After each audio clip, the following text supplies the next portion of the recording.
After piecing together their best first quarter of the season, the Indiana Pacers appeared to fast-track themselves into a comfortable win over the Cleveland Cavaliers. The Pacers blasted the Cavaliers 38-16 in the opening quarter, shooting over 70% and forcing Cleveland into 8 turnovers, leading to 13 points for the Pacers. In fact, Indiana was so effective in forcing turnovers, it opened up feasting opportunities for Bojan Bogdanovic, who got the easiest buckets of the season in transition. Bogdanovic had 14 points in the first quarter on 5-5 shooting, spending a good deal of his time beating the Cavaliers back off of turnovers, getting 3 baskets in transition, 2 as outlets. However, a foul with 0.5 seconds remaining in the quarter granted Cleveland their 15th and 16th points of the quarter, cutting a 24-point lead to 22, a lead that would not dwindle much but would be tough to build upon in the second quarter. They led by as many as 26 but it was trimmed to 20 at the end of the half, and almost ominously, the Pacers had lost the second quarter 27-25. A quick start out of the half pushed it back to 26, but Indiana was being forced to now match points with Cleveland, who began hitting threes at a high rate. As the third quarter reached its later stages, the Cavs slowly but surely began to chip away at the lead, bringing it to within 20, then 2 with 15, then wrapping up the quarter at the rim to cut the deficit to just 13 heading into the fourth.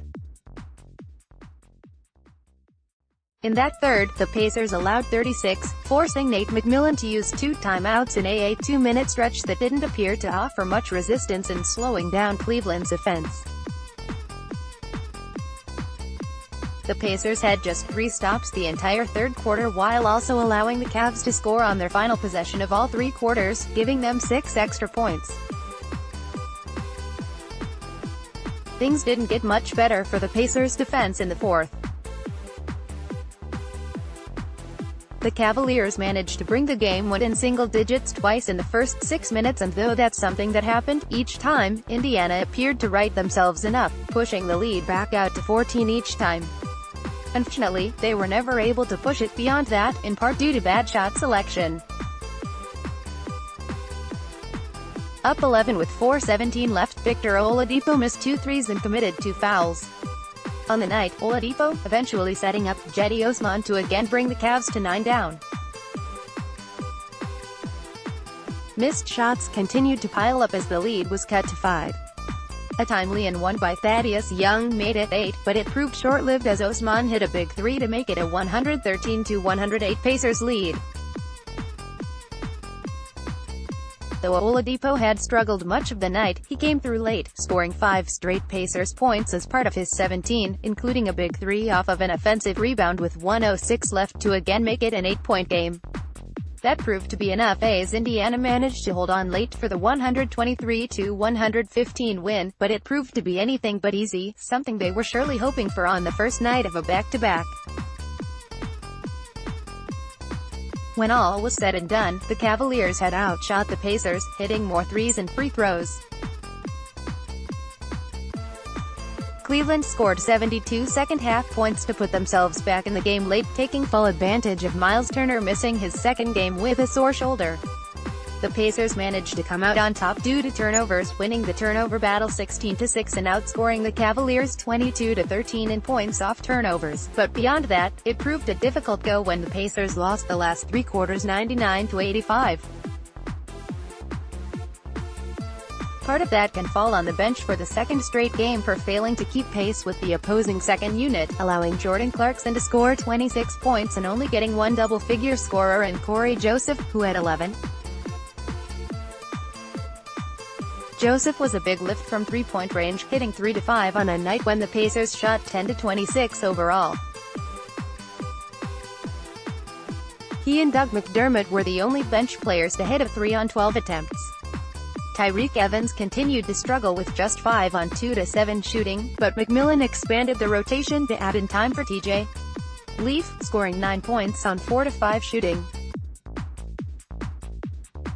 Leaf showcased some nice athleticism on a dunk and provided some life. Kyle O'Quinn had just 2 points and 2 rebounds in his second game as part of the rotation, failing to match his block output from Sunday's game. That again left the starters with the bulk of the heavy lifting, with 4 of the 5 starters finishing in double figures, led by Thaddeus Young with 26. Young's offense was key early in the third quarter when he went an impressive 3-3 from three-point range as part of his 11 third-quarter points. Each three was forced to come in response to a Cavaliers three as the Pacers waited for the defense to come around, despite it never doing so. Bogdanovic was the spark for the Pacers' offense out of the gate with his 14 in the first, finishing with 23 on the night. He and Domantas Sabonis had 22 in the first quarter, with Sabonis finishing with 15 points and 9 rebounds. Darren Collison made most of his impact in the first quarter as well, coming up with 4 steals leading to 3 fast break buckets as part of his 9-assist game. Whether the Pacers got complacent or just failed to recognize and adjust to the improved effort of the Cavaliers after the first quarter, they put themselves in a difficult situation by needing their starters late to close out the win.